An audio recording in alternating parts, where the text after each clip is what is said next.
Well, hey there, everybody. Wait a minute, that's not my intro. I don't even know why I was doing that. It kind of sounded cool. Hey, everybody, how's it going? It's AgentNemitz.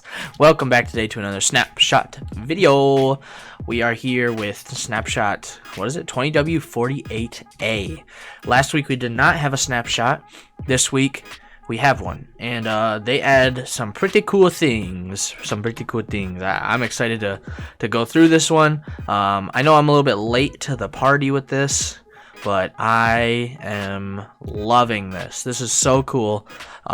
Stalactites, stalagmites. I believe it's actually called Dripstone. I'm just pulling up, making sure I'm good on the blog post, which you can find down in the description down below if you're interested. Go peep that so you can see everything that they changed, because I go through all the new features. I don't go through the bug fixes. But that being said, let's hop into this. This is exciting. Dripstone, new thing implemented in this. Dripstone block and pointed dripstone. Such a cool thing. This texture, I kind of like it. I don't know why. It feels like, I don't know. It almost looks like rope. That's what it looks like. It kind of looks like rope when you look at it a certain way. Tilt your head on an angle. I don't know, but it's a stone. It's a stone block, dripstone, and then pointed dripstone, which is so cool. It's basically stalactites and stalagmites. Amazing by Mojang. But real quick, you cannot find these in the world, generating in the world. They do not spawn yet. So if you're trying to find this in the world, you will not find it. And it even says that in the blog post, not naturally generating yet. Think they're gonna wait until until they get all the underground biomes in, and then they will add the generation type in for it. So if you're looking for it down in the cliffs and caves, you will not find it. But that being said, let's just hop right into it. This is so cool. It's so cool. So these pointed dripstone here, they can be on the ground or the ceiling, and when I can't wait to see the biome that they generate in, because I think it's going to be pretty cool. But on the floor, you can place them on the floor, and it looks pretty good. And you can place them on the ceiling, and it looks pretty good. So that's cool. You can place them either way. And the nice thing is, it doesn't have to be on dripstone. It can be on stone, grass, planks, sand. It doesn't matter. It places on everything and anything. It places on all of the above. So that's pretty cool. And I tested this out, and I saw other people's videos. It was saying that. So that's cool. So these blocks, they're very different. Well, the blocks are just pretty straightforward blocks, but the dripstone, the pointed dripstone stuff, has some pretty cool features and properties and whatnot. If you break the block that's holding it, which I will, if you break the block that it's on, then it totally pops it off. And even with this, doesn't matter how many's on it, it will pop it off. So you can even do that with redstone, whatever block it's on, and then retract it away with a sticky piston. That works, it's pretty cool.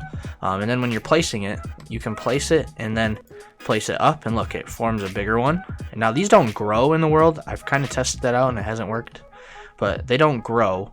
So you just have to put them in yourself. And you see that the hitboxes are different sizes. And even with this one, that one's bigger, then there's that one, and then that one. And you can see that here. This is the biggest one. I think this is called the base. And then these are all the same. This is the mid-tier one. And then this one's smaller. And then this one. So there's 4 different stages of it. And when it gets longer, this middle one is the most common one, it is the one that's used the most. And then it starts to point a little bit. But all the ends are the same. They're all that little point. Whether it's that one or this big, it's all the same. Kind of interesting. Yeah. And then, of course, we got to do this. Landing on them or jumping on them from a certain height hurts you. So, I think I'd kill me if it would do that one. But let's do this one here. Okay, so standing on it doesn't hurt you. But just landing on it does. Yeah, see, that one hurt. Yeah, alright, so it does. It hurts you over time. That's very interesting. I'm not going to go through all the mechanics of it, but this is useful for mob farms. This reminds me of modded Minecraft, where you could do spikes on the ground and then they would land on that. However, it does look like, yeah, if they landed here, they wouldn't get hurt. So maybe you'd want to build it up a little. I don't quite know. You know, maybe if it was a little bit bigger, they won't be able to fit in between. Yeah, see, that's what it looks like. So then this is a pretty cool feature. If there's water or lava above it, it will make it drip something different. I did the test here. First I did it like this to see if it would make it grow, and it doesn't. But you see this one has water above it, it's dripping water, and this side has lava and it's dripping lava. But if you put a cauldron underneath, which I can't middle click on a full cauldron for some reason, but anyways, if you put a cauldron underneath, it will slowly and passively fill up with water underneath of the water dripping one and lava underneath the lava dripping one. So this is a way to generate lava. As of right now in the game, you can generate lava with this snapshot. That's pretty cool. These were, I did not fill these up. These, this was the first thing I placed down. Then I started placing all this other stuff down, and it generated a lava source block, really, because I can pull it out with the bucket on its own. So that's so cool. So the final couple things is, one, these have no limit to them as of right now. Like, look, I could go all the way up to build limit with this if I wanted to, but it's pretty cool. These can go all the way up or all the way down, whatever you want to do. Also, I noticed if you do this, like, you can do that. See, this one is going from the bottom. This one's going from the top. I believe this one's called a stalactite, and this one's a stalagmite. But yeah, and then whenever they meet, you see it creates this cool thing in the middle, and you can do that as far up or as far down as you want to.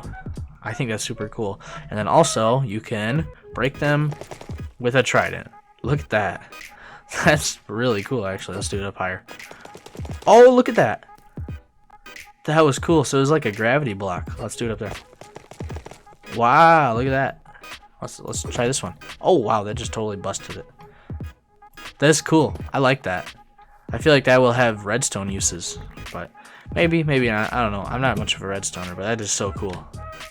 Alright, so moving on from the really cool things in this, they made some changes to some already existing features, and that's what we're going to go through. This is one that I missed last week, but the Spyglass got a new item texture, which actually looks kind of cool. And then it also has a new zoom in texture. It used to be a circle, now it's a square, and it has like a little bit of a texture over it, like a glass texture, and then it has a border around it. But that's not all. It has a different way of holding it in your hand. You see that? And then when you put it up, it goes right up to your eye. That's so cool. I think that looks amazing. I don't know why I didn't notice this before. It's awesome. It goes right up to my eye too. But yeah, then from here, there's changes to bundles. So now if you have advanced tooltips on, which I do currently, you can see how full your bundle is. I have 8 out of the 64 slots full right now. If you didn't have advanced tooltips on, you would just have the little items indicated there. But then they changed things a little bit with how it works. Like, so the top thing you see is the fence gates. If I right click in any inventory, it could be the chest or here, it takes out the first thing in the bundle list. So then I want an end rod, and then a piece of stone, and then whatever is next item frame. So you can literally click one thing out of it, which is pretty neat. I think that's a cool feature. And then there's another really cool feature, which is when you right click on it, when it's in your inventory, it dumps it all out into the world. I think that's super cool, because then you can make garbage cans or something like that, or like lava traps, and you want stuff you don't want, you just go, well, actually I have it right here. Have stuff you don't want, you just be like, trash, goodbye, it's gone. That's a pretty cool new feature. So, and then there is some changes to candles and how you can place them. There's also a change to the item texture. We'll go through that in a second though.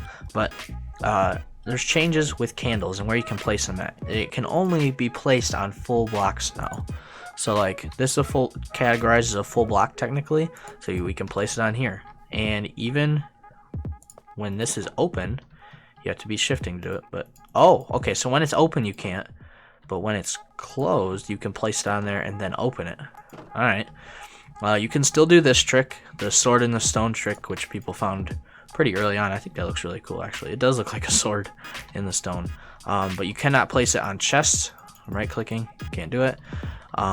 You can still make it float though. Like, see, I can no longer place a candle on top of the candle.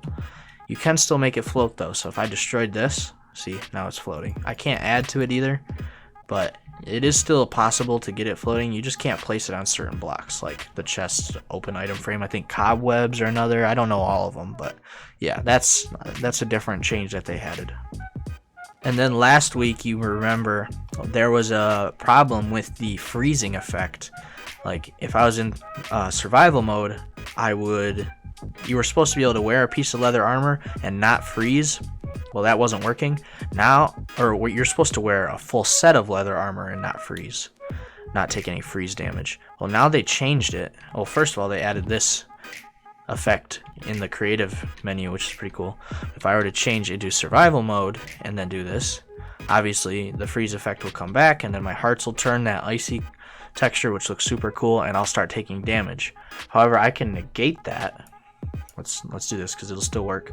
I can negate that by taking this once it starts doing damage, just to prove it. There you go. I can take this and put it on, and look, you see the freeze hearts went away, and I'm slowly not freezing anymore. How about that? So any piece of leather armor now prevents you from freezing, which is different. It's pretty cool. Can you walk on it now? No. You still have to wear leather boots to walk on it, but now I will not freeze in this whatsoever. Alright, and then the last change I'm showing you here is the new compared to old item textures. Obviously they're labeled at the bottom, but they put new changes in, new textures in for the candles, for the clock, which was the old clock. They never changed that back when they did the texture updates. They now have changed that, and then also the compass texture is now changed as well to match the new style. And then they're still messing with the amethyst and budding amethyst block. It now has like an X on it rather than, I don't know what it was before, like a plus symbol. I guess they really just turned it. And then beyond that, it looks like they may have turned down the saturation a little bit. Personally, I know whatever they end on will be a good thing, so this is just a process we're trying to get people's feedback on. As of right now, I think it's okay. I really do. I think before it was okay. I think now you can definitely tell the difference between the budding and the normal amethyst, which is important. So yeah, overall, good changes. And that's actually going to be it for this. So if you enjoyed, make sure you leave a like and subscribe if you're new or haven't subbed already.